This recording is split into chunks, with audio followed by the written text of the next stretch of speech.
Libu-libong turista ang inaasahang aakyat sa Baguio City para magbakasyon at magpalamig ngayong mainit ang panahon. Sa gitna niyan, nagpaalala naman ang mga otoridad para hindi mabiktima ng mga scammer. Nakatutok si Salima Refran. Kung hindi pagbabad sa pool o di kaya pag-fulfill sa cravings na vitamin C, pagpapapresko sa Baguio ang ganap ng ilan para ibsan ang mainit na panahon. Kung sa ibang lugar kasi sa bansa, halos araw-araw ang danger level na heat index sa City of Pines, pumapalo lang ang temperatura mula 16 hanggang 26 degrees Celsius. Magpapatuloy yan hanggang sa susunod na linggo na Semana Santa. Ugaliing magdala lagi ng pananggalang ng ulan dahil sa hapon kasi may mga expected tayo na pag-ulan. So payong saka magdala na rin ng jacket. Kaya ngayon pa lang na holiday dahil araw ng kagitingan, maraming umakyat sa summer capital ng bansa. Ayon sa Tourism Office, umabot sa 150,000 ang bilang ng turista noong Semana Santa 2024. Inaasahang darami pa yan sa susunod na linggo, lalo't maraming pwedeng puntahan, gawin at tikman sa lungsod. After we have been designated as a UNESCO Creative City, parang there's been a renaissance of culture and arts scene here in Baguio City, not only in terms of art galleries or museums, but even in gastronomy. Paalala naman ng mga otoridad, ugaliing i-check sa Baguio Tourism ang inyong mga tutuluyan dahil dumarami ang mga nabibiktima ng accommodation scam. They will pause yung mga properties. Pinapa-down payment agad na kesyo it's a limited slot lang. Pag pinupuntahan po nila yung lugar, wala pala yung ganong lugar. So it's fake. Asahan din daw ang mabigat na traffic. Normally po, ang mga nagpa-flight po na sasakyan natin sa Baguio is 30 to 35,000. Nagka-times 3 po siya pagka peak season po natin, kagaya ng Holy Week po.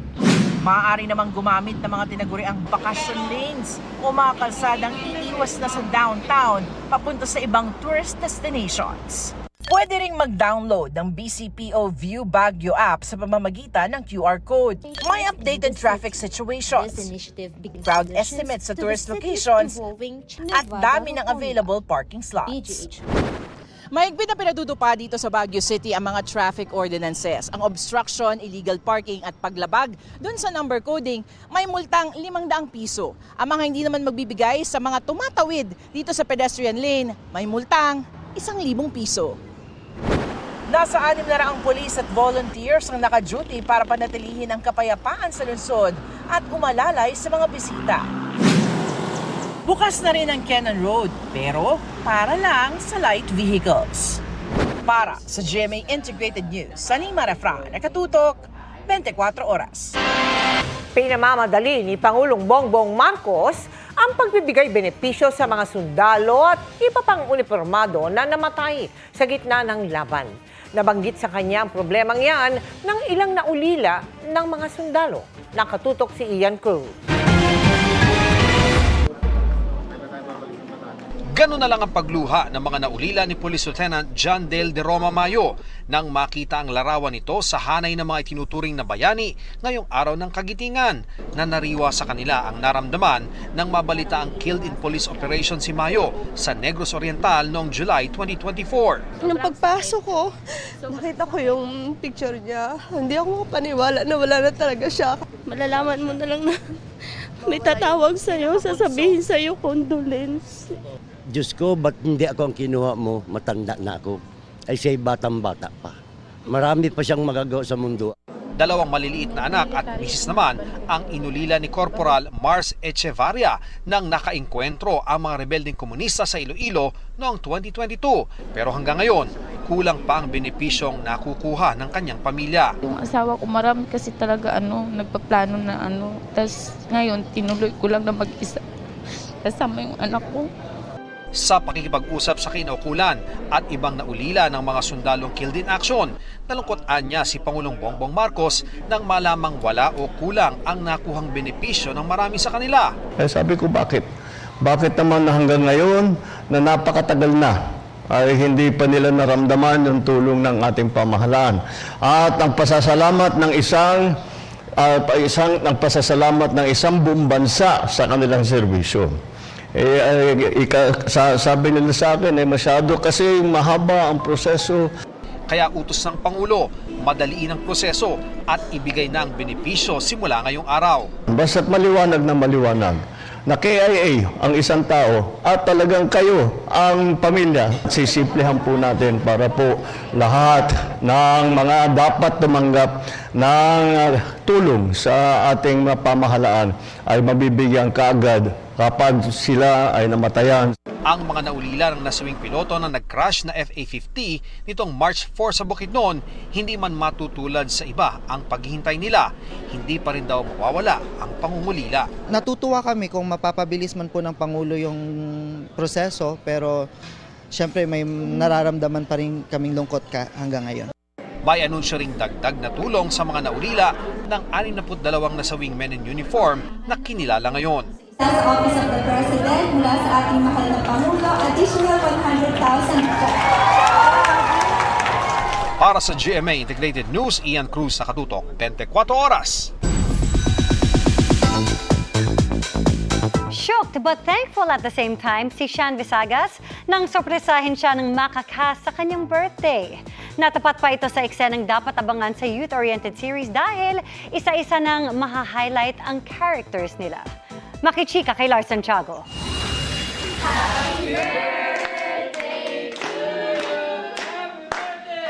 Gulat na gulat at halos napaluhan na lang si Maka star Sean Visagas sa pa-surprise ng mga kasamahan niya sa youth-oriented series ng GMA na Maka para sa kanyang kaarawan. Lalo pang nagulat si Sean nang makita niyang naroon ang kanyang mga magulang. Sobrang hindi ko po expected. Sabi ko sa inyo, orderan ko sila ng food. So wala po talaga akong alam. And yun, pumasok po yung lechon, nagulat ako. Tapos sa likod po nun yung parents ko. So yun, na-touch po ako. Natutuwa nga raw si Sean na nataon pa sa birthday niya ang taping. Actually, yung this episode po is about po sa character ko. Nasangkot po siya sa isang road rage. Kabang-abang po talaga, maraming conflict. This episode, isa si Bryce sa mga tutulong sa episode ni Sean kung paano niya ma-overcome yung conflict na mangyayari sa kanya. Siyempre, hindi mawawala yung mga kabarkada sa lahat ng mga conflicts ng grupo. They're really gonna find a way together kung paano i-solve yung conflicts ng isa't isa. Happy ako na finally nasagot na yung mga request ng mga fans namin na magkaroon din ako ng background story. Kasi lagi na lang nila nakita na masaya ako pag nag-aaway sila. Laging mean girl. Yung pala may pinagdadaanan din ako. Bukod sa Maka, may iba pang pinagkakaabalahan si Zephanie na gumaganap bilang si Mutya sa mga batang Riles. Sino ba kasing may gusto kay Mutya? Yun tanong.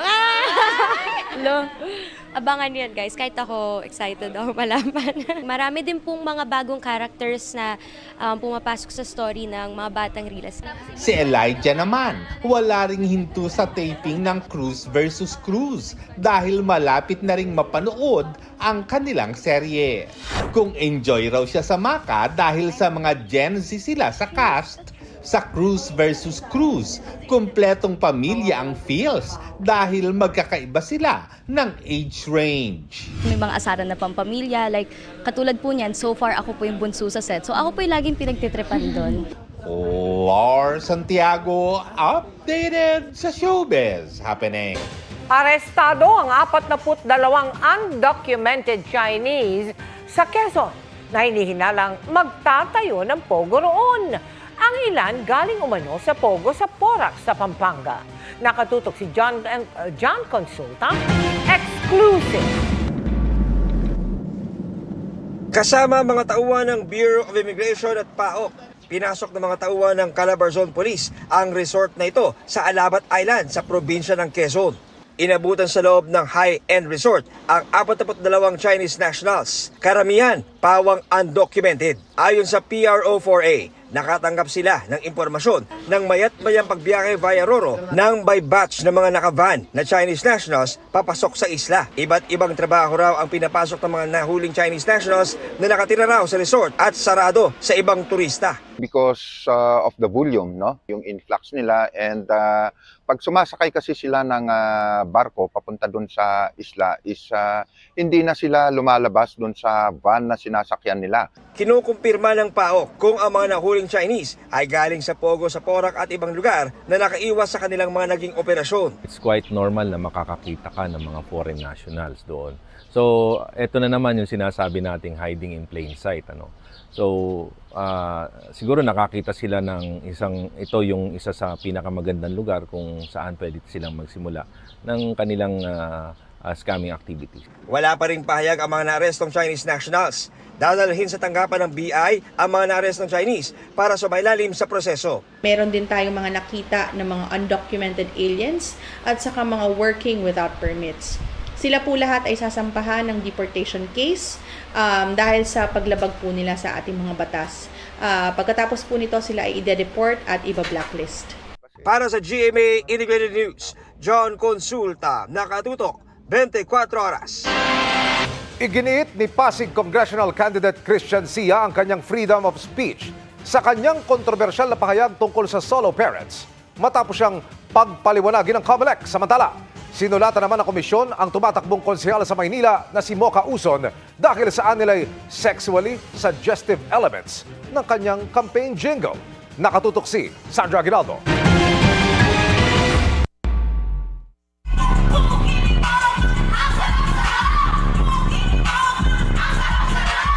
Hindi pasok sa panlasa ng Commission on Elections ang campaign jingle na ito ng vlogger na si Mocha Uson, kandidato sa pagkakonsehal sa Maynila. Sinulatan si Uson ng COMELEC Task Force on Safeguarding Against Fear and Exclusion in Elections at tinukoy ang mga sexually suggestive elements nito. Maaring maging dahilan daw ito para hindi mapag-usapan ng seryoso ang polisiya, pamamahala at kinabukasan ng mga komunidad. Ang mga salitang may double meaning ay ginagamit daw sa kampanya pero sana raw ay hindi ito maging dahilan para mawala ang atensyon sa plataporma at maiwasan ang pagkakaiba ng katanggap-tanggap na pananalita at kabastusan. Sabi ng COMELEC, makabubuting ihinto na ni Uson ang paggamit ng naturang jingle. Itigil na lang po muna yung pagpapalabas niyan. Kung nagkagastos po dyan, ganun po talaga yung consequence niyan. Kasi sana po naman ay napag-isipan muna natin bago natin inilabas o bago natin ginamit yung isa pong materyales na maaari po maka-offend sa sensitivities and sensibilities ng mga tao, lalo na po mga kababaihan. Sulat lang ang pinadala ng COMELEC kay Uson pero posible raw ito maging show cause order depende sa gagawing hakbang nito. May panawagan din ng COMELEC sa iba pang kandidato na maring nasa kaparehong sitwasyon. Ang totoo, magdi-disqualify pa talaga ang COMELEC, edi abangan nyo na lang po sa mga susunod na araw kung anong gagawin ng komisyon. Agad namang sumulat si Uson sa COMELEC para iparating na inutusan na niya ang kanyang campaign team na itigil ang paggamit ng jingle. Nire-review na raw nila ang lahat ng kanilang content para matiyak na pasok ito sa standard of decency at akma sa public discourse and electoral engagement. Kaugnay naman kay Attorney Christian Sia, congressional candidate sa Pasig City, na inisyuhan ng show cause order ng COMELEC dahil sa komentong ito. Minsan sa isang taon, ang mga solo parent na babae na nireregla pa, pwedeng sumiping ho sa akin. Inilabas ng COMELEC ang paliwanag ng kandidato. Dito ay giniit niyang hindi umano nakadiscriminate o nakaharas ng babaeng solo parents ang payag niya. Dagdag niya, hindi nawalan ang solo parents ng fundamental human rights at freedom nila. Maaari raw magaspang ang dating ng pagsasalita niya pero bahagi raw ito ng kanyang freedom of speech o kalayaang magpahayag. Pag-aaralan daw ng COMELEC ang paliwanag ni Sia. Para sa GMA Integrated News, Sandra Aguinaldo, nakatutok 24 oras. Dama na ang matinding init sa iba't ibang bahagi ng bansa, kaya pinag-iingat ang publiko sa mga sakit sa balat na uso tuwing tag-init. May programa ang GMA Kapuso Foundation para sa mga kabataan kaugnay niyan. Kanya-kanya ng diskarte ang marami para maibsan ang nararamdamang init. Ngayong opisyal nang nagsimula ang tag-init. Dagdag pahirap naman sa ilan ang sumasabay pang pangangati sa balat. May nakakapa akong bootleg na siguro bungang araw na nakakairita makati sa likod. Ayon sa dermatologist na si Dr. Grace Beltran, Maraming sakit sa balat ang maaaring makuha kung mainit. Kabilang na riyan ang bungang araw. There is an occlusion of the sweat duct. Kaya nagkakaroon ng bukol-bukol. Huwag kakamutin kasi magkakaroon ng secondary bacterial infection. Kung lalabas, ugaliing maglagay ng sunblock para hindi magka-sunburn. Magsuot ng sombrero o magpayong. 30 minutes before sun exposure, dapat na-apply mo na yung sunblock. Dapat naka-sunglass ka nga na may UV protection kasi pwede rin mag-lead sa cataract ang ultraviolet exposure. No? Paalala pa ni Doc. Kapag tag-init kasi, dapat proper hygiene lalo. No? Kailangan nga mas maligo ka at least once a day. Drink plenty of water. Kaya ngayong tag-init, muling magsasagawa ang GMA Kapuso Foundation ng taunang Linis Lusog Kapusong Kabataang Project sa ilang pampublikong paaralan. May libreng dental services po tayo. Tinuturuan din natin ang mga bata at kanilang mga magulang ng tamang paghuhugas ng kamay, pagsisipilyo at pagsashampoo para iwas kuto. At mamimigay rin tayo ng complete hygiene kits. Sa mga nais makiisa sa aming mga projects, maaari po kayo magdeposito sa aming mga bank account o magpadala sa Cebuana Luwal Year. Pwede rin online via GCash, Shopee, Lazada at Globe Rewards. Samantala mga kapuso, sisimula na po bukas ng GMA Kapuso Foundation ang pamahagi ng tulong sa mga residenteng naapektuhan ng muling pagsabog ng Bulkang Kanlaon sa La Carlota City sa Negros Occidental. Sa tulong ng 62nd Infantry Battalion at 303rd Infantry Brigade ng Armed Forces of the Philippines sa La Carlota City, naripak na po ang mga relief goods, naisakay na rin sa barko ang mga tubig, ang N95 masks at karagdagang mga relief goods.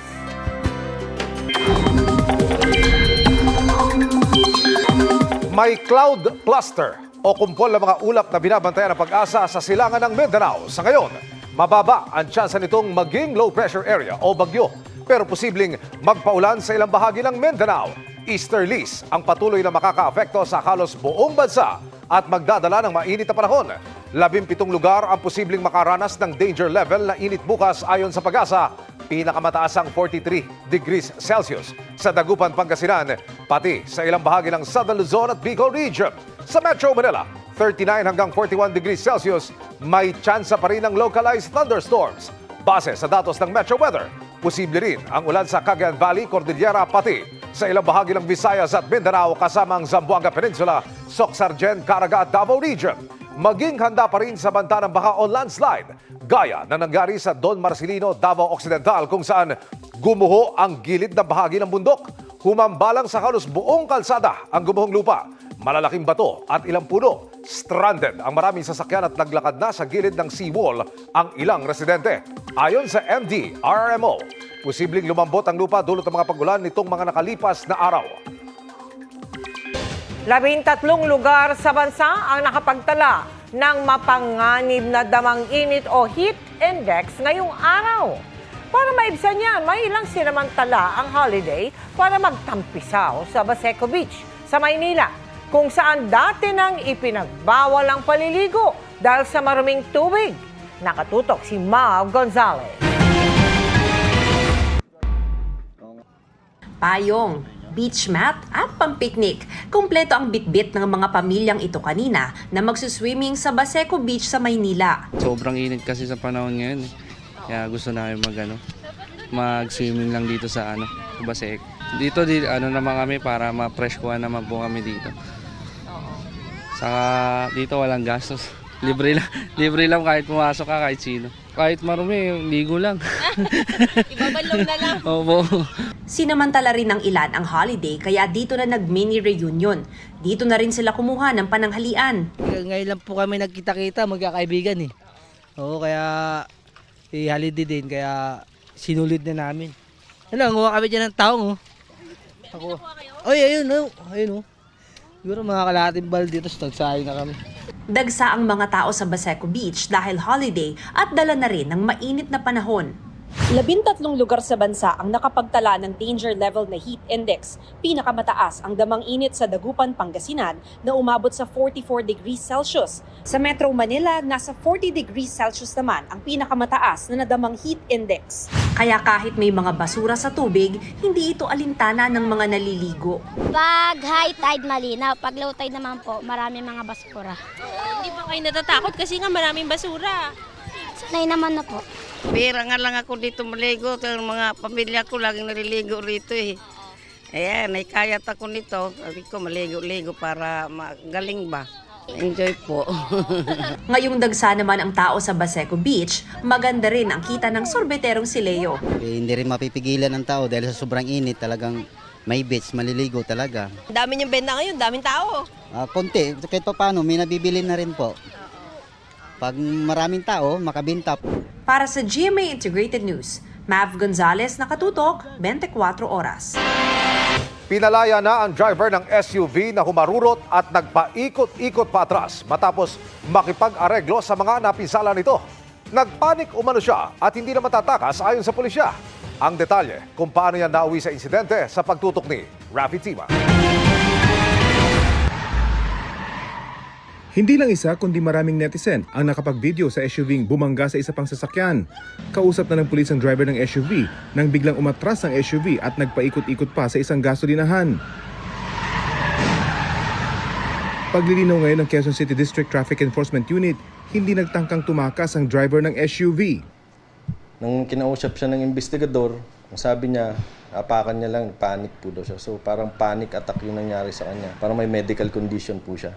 Kung babalikan nga ang unang bahagi ng isa sa mga video, makikitang may tila inaabot sa loob ng SUV ang pulis na kausap ng driver. Pinapapatay sa kanya yung sakyan, yung kukunin yung susi. Kaso parang hindi makausap na maayos yung driver.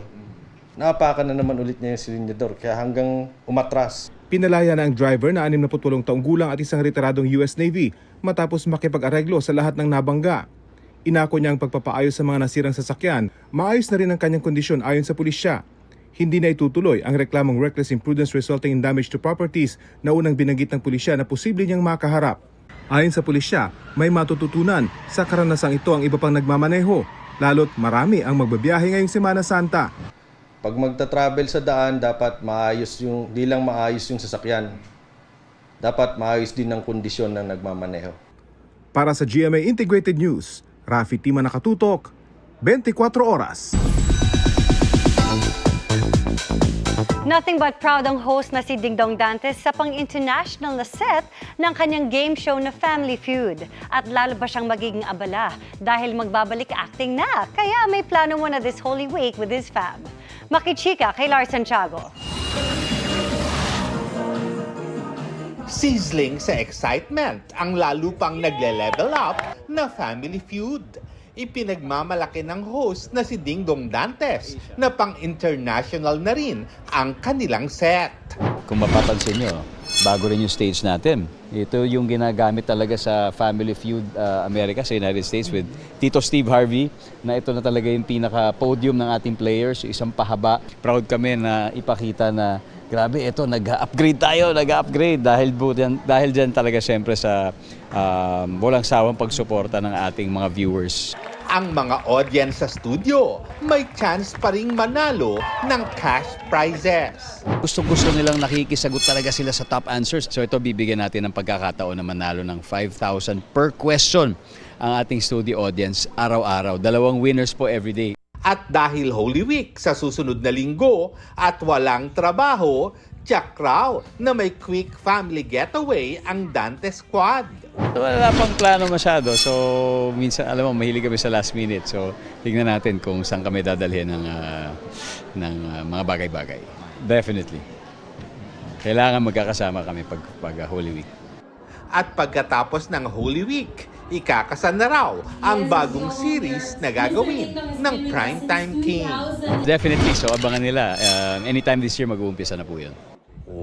Lars Santiago, updated sa showbiz happening.